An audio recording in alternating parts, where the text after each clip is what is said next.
নমস্কার বন্ধুরা, আমার চ্যানেলের আরেকটা নতুন পর্বে তোমাদের সবাইকে স্বাগত জানাই। আশা করছি তোমরা সবাই ভালো আছো, সুস্থ আছো। আজকে আমি তোমাদের সঙ্গে এমন কিছু ছোট ছোট কিচেন টিপস শেয়ার করব বন্ধুরা, যে টিপসগুলি আমাদের প্রত্যেক দিনের কাজকে আরও বেশি সহজ করে দেবে। তাহলে চলো আমরা টিপসগুলি দেখে নিই। প্রথমেই যে টিপসটি শেয়ার করছি বন্ধুরা, এখানে দেখো আমি একটি কোল্ড ড্রিঙ্কসের বোতল নিয়ে নিয়েছি। যে কোনো বোতল তোমরা এখানে ইউজ করতে পারো। বোতলের ওপর যে এই ধরনের স্টিকারটা লাগানো থাকে বা সিলটা, এটাকে সবার প্রথমে আমি খুলে নিচ্ছি। তারপর এই বোতলটাকে কি কাজে ব্যবহার করব বন্ধুরা, চলো তাহলে দেখে নিই। বন্ধুরা, অনেক সময় হয় আমাদের বাড়িতে কিন্তু কারেন্ট থাকে না, বা আমাদের বাড়িতে যে ইনভার্টারটা থাকে সেটাও হয়তো নষ্ট হয়ে যায়। তখন কিন্তু হাতের সামনে দেখা যায় মোমবাতিও পাওয়া যায় না। কিন্তু বন্ধুরা, ফোন কিন্তু আমাদের প্রত্যেকেরই থাকে হাতের কাছে, সব সময় অ্যাভেলেবেল। তা বন্ধুরা, ফোনের এই টর্চের দেখো, টর্চটা জ্বালানোর পর না এই আলোটা চোখেও লাগে, আর অনেকটা দূরও আমাদের এই আলোটা ছড়িয়ে পড়ে না। তাই ফোনের এই যে টর্চটা থাকে, এই টর্চটাকে এইভাবে অন করে নিয়ে তার ওপর যদি আমরা এইভাবে একটি দেখো খালি কোল্ড ড্রিঙ্কসের বোতল হোক, জলের বোতল হোক, এইভাবে রেখে দিই বন্ধুরা, তাহলে যেটা হবে, আলোটা কিন্তু বন্ধুরা অনেকটা দূর পর্যন্ত ছড়িয়ে যাবে, এমনকি আলোটা চোখে লাগবে না। দেখো, ছোট্ট টিপস বন্ধুরা, কিন্তু ভীষণ উপকারী। অবশ্যই তোমরা অ্যাপ্লাই করো, টিপসটি ভালো লাগবে। আমাদের বন্ধু বান্ধবদের সঙ্গে অবশ্যই টিপসটি যদি ভালো লেগে থাকে শেয়ার করো। তাহলে চলো বন্ধুরা, আমরা পরবর্তী টিপসটি দেখে নিই। বন্ধুরা, বাদাম খাওয়া তো স্বাস্থ্যের জন্য ভীষণ উপকারী, আমরা প্রত্যেকেও জানি, এমনকি বাদামও খেয়ে থাকি। কিন্তু অনেক সময় বন্ধুরা, বাদাম খাওয়ার ক্ষেত্রেও আমরা যে ভুলগুলো করে থাকি, যার ফলে আমাদের শরীরে কিন্তু অনেকটাই অস্বস্তি, এমনকি ক্ষতিকর হয়ে যায়। এর জন্য বন্ধুরা দেখো, আমি এখানে নিয়ে নিয়েছি কিছুটা পরিমাণ আখরোট বাদাম।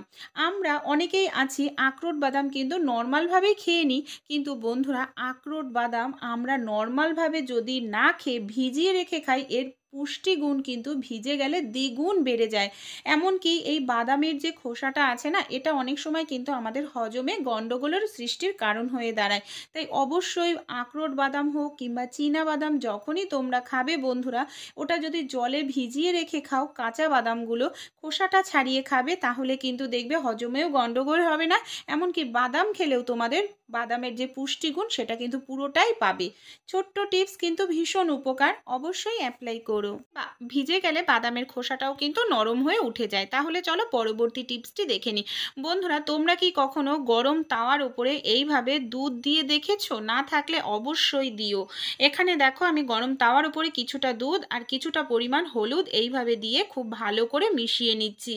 এই দুধটাকে বন্ধুরা লোহার এই গরম তাওয়ার উপরে দিয়ে আমি খুব ভালো করে 1 মিনিট মতো ফুটিয়ে নেব।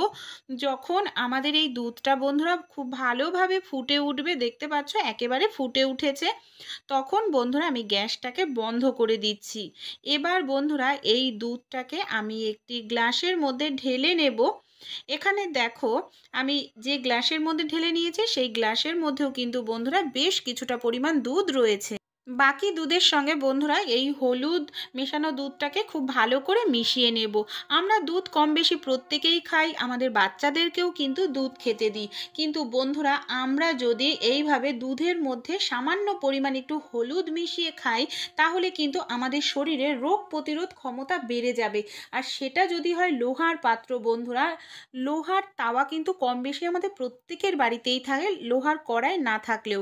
তাই বন্ধুরা, তোমরা এইভাবে দুধটা খেয়ে দেখো, এতে কিন্তু তোমাদের যে অনেকের দেখা যায় আমাদের মহিলাদের বেশি হয় কোমরে যন্ত্রণা, হাঁটুতে যন্ত্রণা, এইসব সমস্যাও কিন্তু দূর হবে লোহার পাত্রে খেলে। কারণ লোহার মধ্যে যে আয়রনের উপকারিতা গুণ আছে সেটা কিন্তু দুধে পৌঁছাবে। আর হলুদ তো আমরা প্রত্যেকেই জানি অ্যান্টিবায়োটিকের কাজ করে, রোগ প্রতিরোধ ক্ষমতা বৃদ্ধি করবে। তাই বন্ধুরা, অবশ্যই তোমরা খেয়ে দেখো এইভাবে দুধ, তোমাদের শরীর সুস্থ থাকবে, মজবুত থাকবে। পরবর্তী টিপসটি তাহলে চলো বন্ধুরা দেখে নিই। বন্ধুরা, আমরা তো সোয়াবিন কম বেশি প্রত্যেকেই খাই। কিন্তু বন্ধুরা, সোয়াবিন আমরা কি করি, সেদ্ধ করার জন্য গ্যাসের ওপরে দেখা যায় বেশ কিছুটা সময় আমাদের বসিয়ে রাখতে লাগে। কিন্তু গ্যাস খরচ করা ছাড়াই সোয়াবিনটাকে কিন্তু আমরা খুব সুন্দর নরম করে নিতে পারবো। এর জন্য আমাদের কোনো রকম গ্যাসের খরচা করতে হবে না। এখানে দেখো, আমি সামান্য পরিমাণে একটু হালকা উষ্ণ গরম জল দিয়ে দিলাম। তারপর এই সোয়াবিনটাকে আমি এখানে 3 থেকে 4 মিনিটের জন্য এইভাবেই ভিজিয়ে রেখে দেব। এখানে আমাদের গ্যাসের ওপরে দিয়ে ফোটানোর কোনো প্রয়োজনই পড়বে না। আমি এখানে 5 মিনিট পর দেখো ফিরে এসেছি বন্ধুরা। সোয়াবিনটা আগের তুলনায় অনেকটাই ফুলে উঠেছে। আমি তোমাদের দেখাচ্ছি সোয়াবিনটা কিন্তু বন্ধুরা দেখো নরমও হয়ে গেছে। তোমরা এই টিপসটি অ্যাপ্লাই করতে পারো বন্ধুরা। হালকা একটু উষ্ণ গরম জল দিয়ে সোয়াবিনটাকে ভিজিয়ে রেখে দিলে 2 থেকে 3 মিনিট দেখবে তোমাদেরও সোয়াবিনটা এরকম নরম হয়ে যাবে, কোনো রকম সেদ্ধ করার প্রয়োজনই পড়বে না। পরবর্তী টিপসটি তাহলে চলো বন্ধুরা দেখে নিই। বন্ধুরা আমাদের যে কৌটো বা ডিব্বার মধ্যে আমরা সুতোগুলো রেখে দিই, দেখা যায় একসঙ্গে সবগুলো সুতো রেখে দিই, আর যখন যেটা প্রয়োজন তখন সেটা আমাদের আবার ঢেলে খোঁজাখুঁজি করতে লাগে, এতে অনেকটা সময়ও চলে যায়।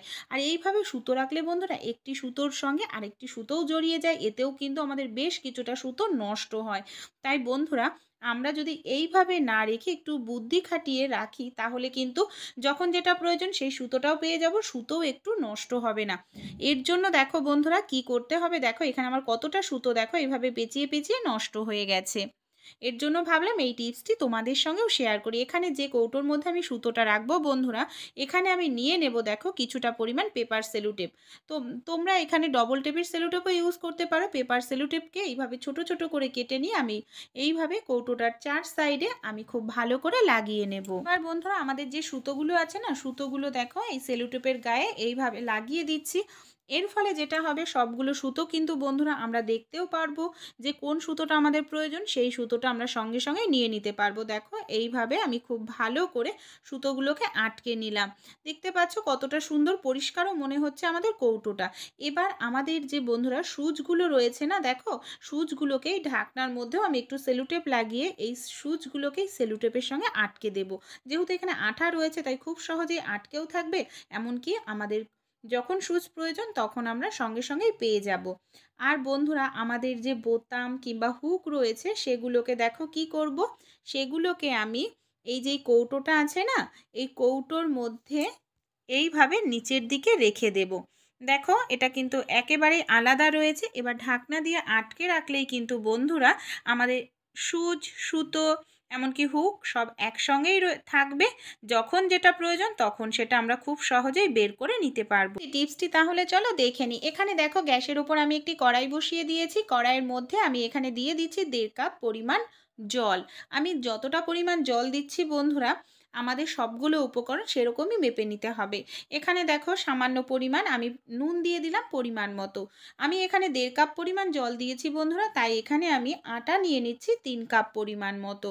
এইভাবে তোমরা জলটাও কিন্তু একটু মেজারমেন্ট করে দিও, তাহলে সুবিধা হবে। দেখো দিয়ে দিলাম। এবার বন্ধুরা এখানে আমি নিয়ে নেব একটু বেলন চাকি। দেখো জলটা কিন্তু আমার ফুটছে বন্ধুরা। এই ফুটন্ত গরম জলে আটাটাকে এইভাবে বেলন চাকির সঙ্গে খুব ভালো করে দেখো জলের সঙ্গে মিশিয়ে নেব বেলন চাকিটা দিয়েই।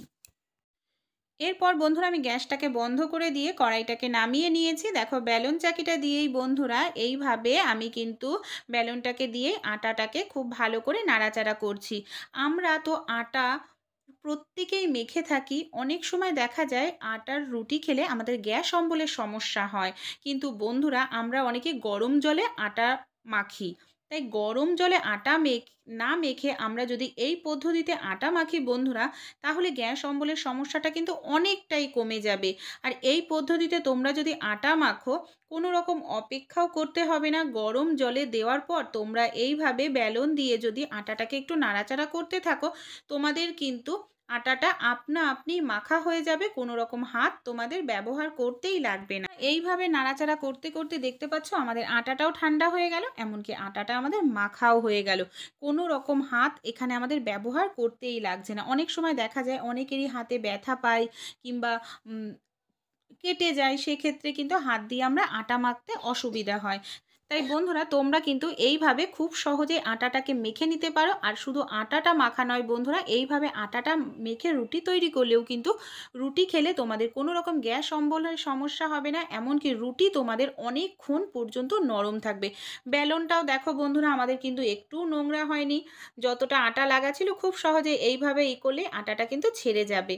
দেখো এবার আটাটা তো আমাদের মাখা হয়ে গেছে। এবার কিন্তু আর কোনো রকম হাত দিয়ে মাখার প্রয়োজন নেই। ডাইরেক্ট আমরা কিন্তু আটার লেচিটাকে ছোট ছোট করে কেটে নিতে পারবো। বন্ধুরা অনেক সময় আমরা আটার যখন লেচি কাটি দেখা যায় কোনো লেচি বড় হয়, কোনো লেচি আবার ছোট হয়ে যায়। সেক্ষেত্রে বন্ধুরা এই টিপসটি তোমরা অ্যাপ্লাই করতে পারো। দেখো একটি থালার মধ্যে আমি সামান্য পরিমাণ আটা নিয়ে আটাটাকে এইভাবে ছড়িয়ে নিলাম। কোনো রকম আমাদের কিন্তু লেচি কাটার প্রয়োজনই নেই, এমনকি রুটিগুলো আমাদের পারফেক্ট প্রত্যেকটি রুটি সমান হবে। এখানে দেখো আমি একটি চুড়ি নিয়ে নিয়েছি। এইভাবে আটাটাকে থালার উপর ছড়িয়ে চুড়িটাকে যদি এইভাবে আমরা বসিয়ে দিই বন্ধুরা, আমাদের যে রুটিগুলোর লেচিটা তৈরি হবে না, দেখো প্রত্যেকটি লেচি পরিমাণ এক হবে, সমান হবে, কোনো রুটি ছোট বা বড় হবে না, গোল করার কোনো প্রয়োজনই নেই।